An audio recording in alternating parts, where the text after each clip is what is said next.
Ethan Cole's world was one of private jets, silk suits, and a calendar that never seemed to stop moving. At only 33, he had inherited a hospitality empire built by his late father, expanding it into a chain of luxury hotels and gourmet restaurants across the country. Yet, despite the power and the prestige, Ethan found himself plagued by an emptiness he couldn't quite name. The wealth that once thrilled him now felt like a golden prison, and the people who surrounded him often cared more for his money than for the man behind the name. One morning, as he scrolled through reviews of his businesses, a string of complaints about one particular restaurant, the Hearthstone Grill, caught his attention. Customers claimed the service had grown cold, the food inconsistent, and the atmosphere stale. He'd spent too long trusting reports from executives and spreadsheets. This time, he needed to see it for himself. That night, he made a decision that would change everything. He asked his assistant to create a fake identity for him. Ely Dawson, a man with no array summe, no fancy education, and no traceable ties to the Cole fortune. With a clean-shaven face, tousled hair, and clothes he'd never normally be seen in, Ethan stepped into a world he'd never experienced firsthand. The Hearthstone Grill was nestled on a busy street corner in the heart of the city, a place that once buzzed with warmth and laughter. Now it seemed tired, almost forgotten. Ethan walked through the back door that morning like any other new hire. Quiet, observant, trying not to stand out. The kitchen was a whirlwind of clanging pans, shouted orders, and steamy air.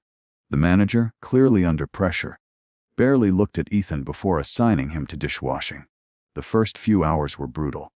He cut his hand twice, dropped a tray of forks, and endured teasing from the cooks. Still, he persisted. He wasn't there for pity.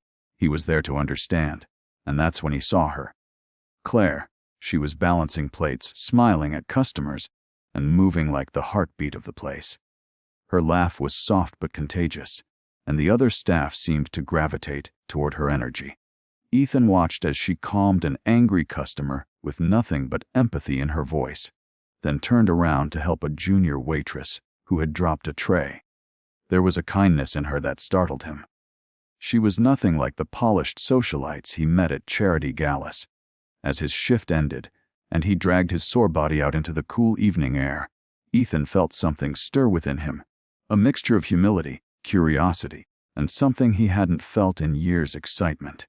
He had stepped into this experiment expecting to fix a business. But as he walked away from the Hearthstone Grill with dish soap still on his hands and Claire's smile stuck in his mind, he realized he might have found something far more valuable than a turnaround plan. Each morning began with the blare of an old alarm clock Ethan had bought from a thrift store, and each day ended with sore muscles and aching feet. Gone were the tailored suits, chauffeur-driven cars, and designer lunches. Now he took the subway, smelled faintly of onions, and ate sandwiches in the break room. Yet strangely, he found himself looking forward to it. Working under the alias Ali, he blended in among the staff at the Hearthstone Grill, earning their camaraderie not through money, but effort.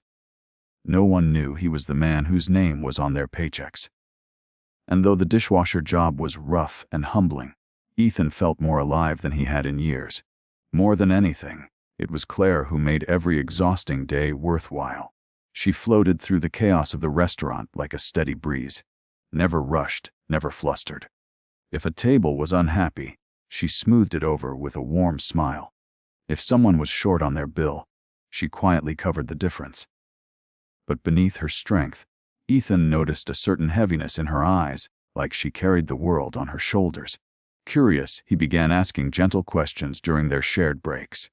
Slowly, Claire opened up. She told him she had been working at the restaurant for nearly 5 years, having put her dream of culinary school on hold to raise her younger brother after their parents passed away in a car crash. Now, with her brother finishing college, she finally allowed herself to think about her future again, maybe even opening a bakery someday.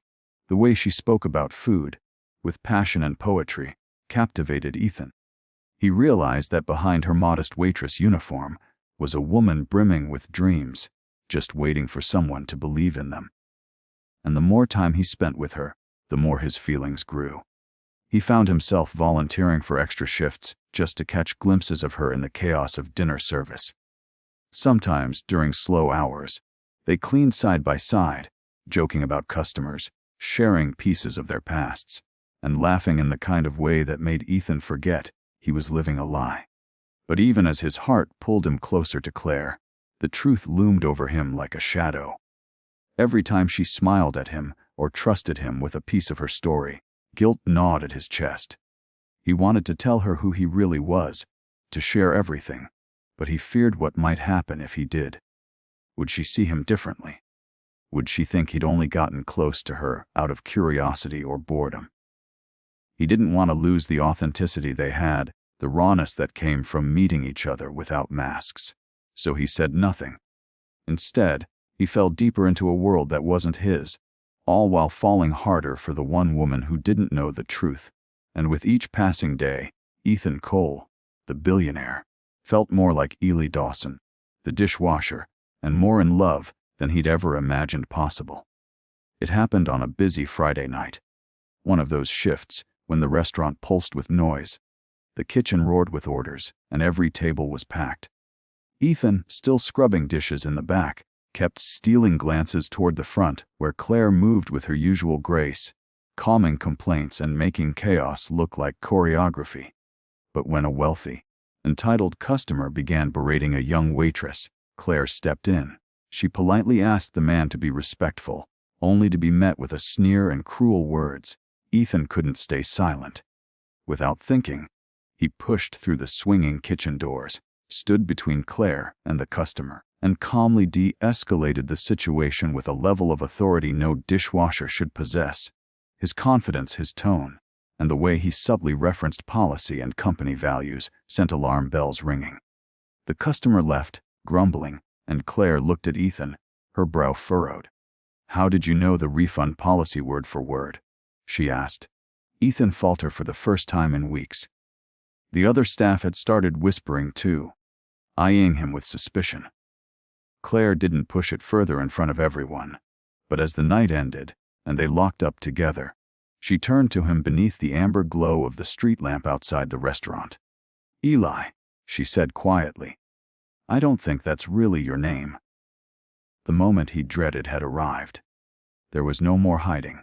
With a long breath, Ethan met her eyes and confessed everything. He told her who he was, Ethan Cole, the owner of the restaurant chain, the son of a hospitality mogul. He explained why he had come undercover, how the reviews had shaken him, and how he needed to know what was really going on inside his own business. He told her about the loneliness of wealth, about craving something real. And then he told her what he hadn't meant to fall into her. "I didn't expect to meet you," he said, voice trembling, "or to care so deeply, but I do. That part's real." Claire didn't cry. She didn't yell. She just stood there, her arms crossed tightly, her face unreadable. "So this was all some kind of experiment," she said bitterly. "You wanted to play poor and watch how the rest of us struggle." Her voice cut him deeper than he expected. "I trusted you. I opened up to you, and you were lying the whole time." Without another word, she turned and walked away into the night, leaving Ethan standing alone, guilt crashing over him like cold rain. He didn't go back to the restaurant the next day, or the one after that. He stayed in his penthouse, staring out over the city, feeling the weight of his choices.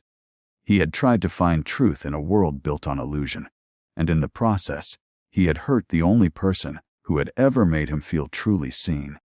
All he could do now was hope she might one day forgive him and find the courage to try again. Weeks passed, and the silence between Ethan and Claire stretched longer than he could bear.